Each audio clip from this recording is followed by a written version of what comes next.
to our group's presentation of our case study. We took scenario 5 of the different options, and this was one that was really meaningful to each of us because we felt like we actually wanted to make a difference within the BYU campus.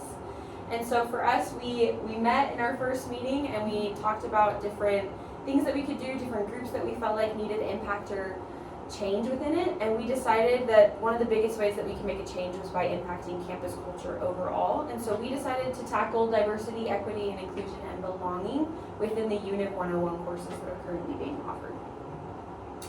So a little bit of background, UNIV 101 is a class that all first year students at BYU take within their first semester, and it's led by BYU faculty, and it's meant to build connection with the culture as well as with professors and other students. And then the UNIV 101 professors are from all different departments, which gives them the flexibility to teach how they wish. So there's not really a step-by-step thing. There's guidelines and outlines for the classes, but each professor has a unique take on different aspects of it. So to start, we empathized by collecting different data on it. So Whitney had an incredible interview with Dr. Richard Gill, who was one of the course creators.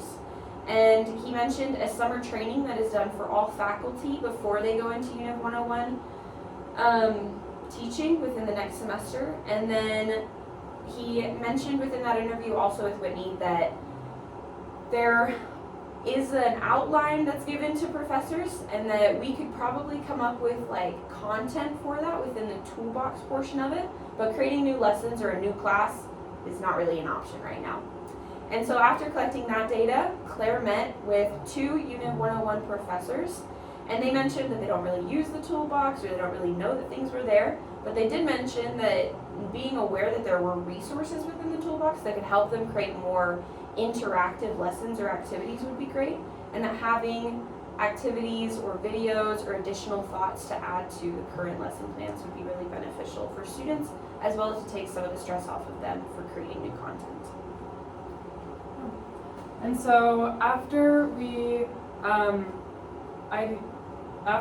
collected all of this data, we came up with a POV statement that says BYU students need to gain more exposure to groups different from them and learn greater empathy to create more belonging within campus culture and prepare to go out into a diverse world.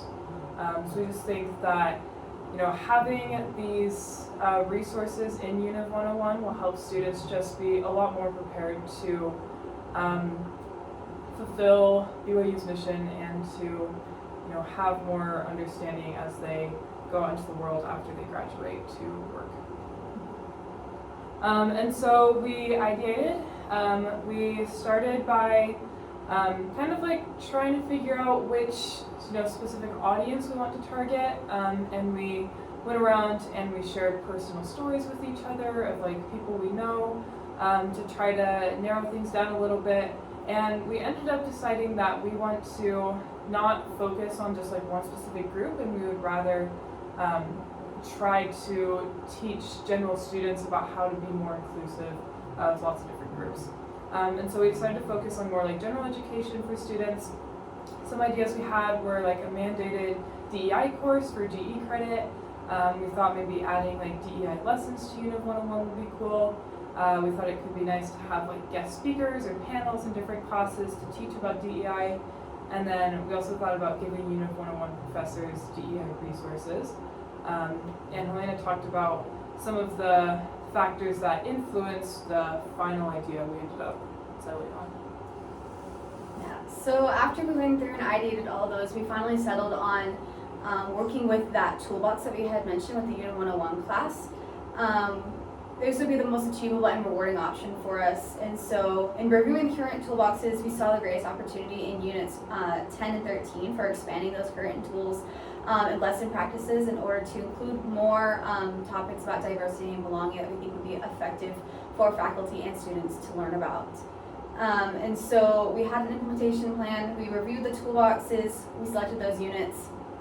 Then we had to, we went through and researched materials and ideas that we thought would be effective on the toolbox.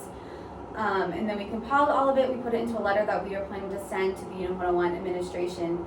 And so we're hoping that it may be able to be implemented by the UNIV 101 admin and professors.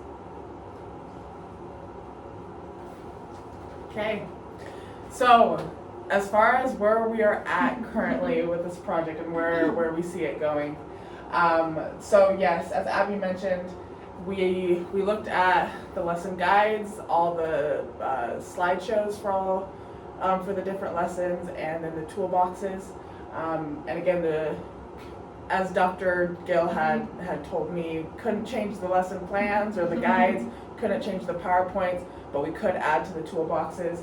And so within the toolboxes for lessons 10 and lesson 13, we added some additional lesson objectives incorporating some of the principles that we've learned in EXDM 418. We added some of the videos that Dr. Z has showed us in class, and thought those would be great additions to the toolboxes and to the lessons 10 and 13. You'll be happy to know we did include Pearl in that.